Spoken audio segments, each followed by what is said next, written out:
Então vamos desdobrar um pouco mais essa situação que a gente acabou de ver no slide anterior, fazendo um desafio ao meu senso comum, né?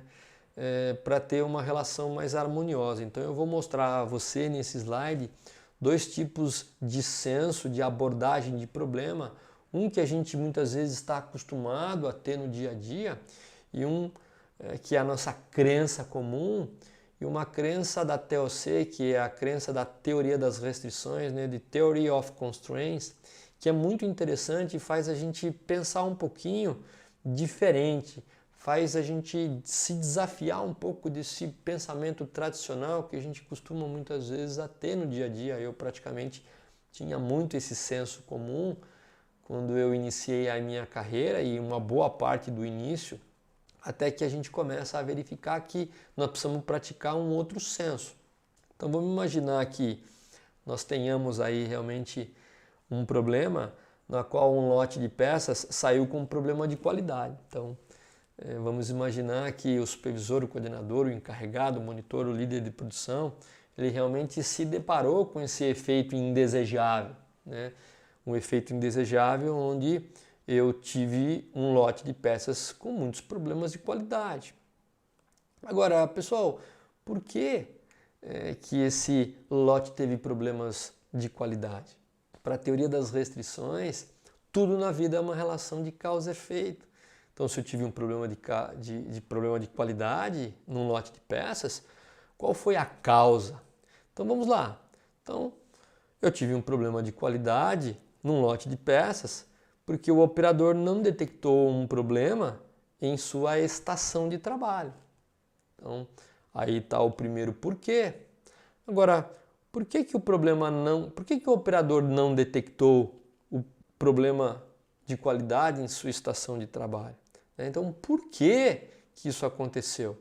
Qual é a crença comum? Nós vamos mostrar a crença comum, que a gente muitas vezes pensa em função da nossa intuição. O que a nossa intuição muitas vezes rapidamente leva a gente a pensar é nessa crença comum. A nossa crença comum muitas vezes leva a gente a culpar as pessoas.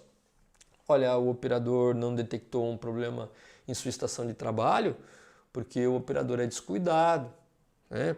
O operador não segue procedimento, o operador não tem disciplina, né? Ele é descuidado e o operador está desmotivado. Então, muitas vezes a minha intuição leva a eu ter essa crença comum na qual eu culpo as pessoas.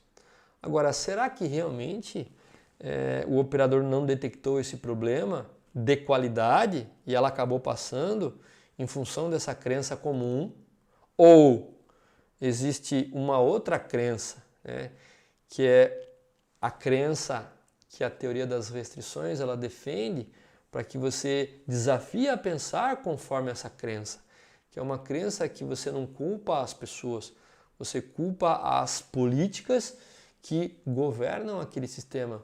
São um modo que a gente gerencia as pessoas, aquela cultura empresarial que está aí arraigada e que conduz as pessoas no seu dia a dia. Então, quando eu começo a desafiar as políticas, eu começo a perguntar de uma outra forma, mas espera aí, será que o operador não detectou o problema de qualidade em sua estação porque não tem procedimento de controle claro? Será que há procedimento de controle claro?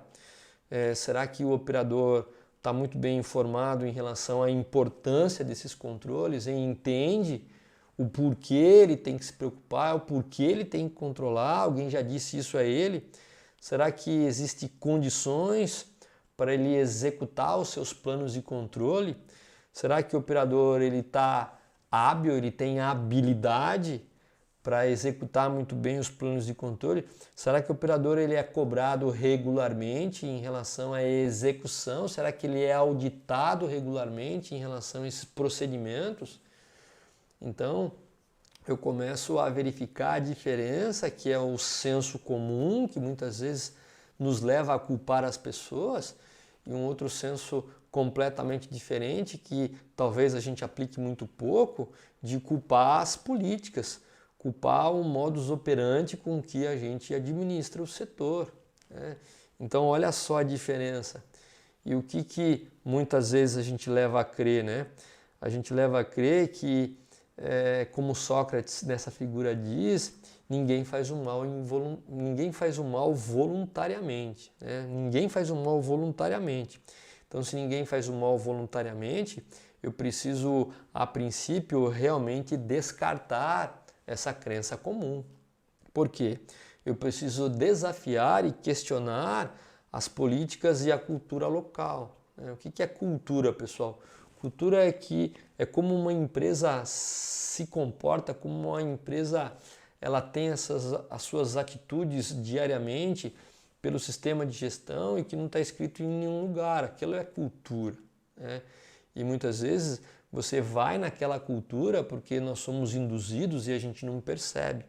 Então, a crença TOC, ela nos leva a crer que nós precisamos desafiar, que nós precisamos tentar entender qual é a política que a gente trabalha, que muitas vezes essa política, essa cultura faz com que as pessoas sejam levadas a se comportar de uma maneira que a gente muitas vezes nem percebe, mas a responsabilidade é toda nossa. Então, pessoal, muito cuidado em relação à crença comum que nos leva aí a culpar as pessoas por uma crença um pouco mais filosófica, mas de muita profundidade, de muita harmonia, que é a gente culpar não as pessoas, mas as políticas nas quais a gente muitas vezes propriamente está inserido nessas políticas. Nós precisamos questionar e tentar entender se a gente pode mudá-las através aí de alguns conceitos que nós vamos falar aí nos próximos slides.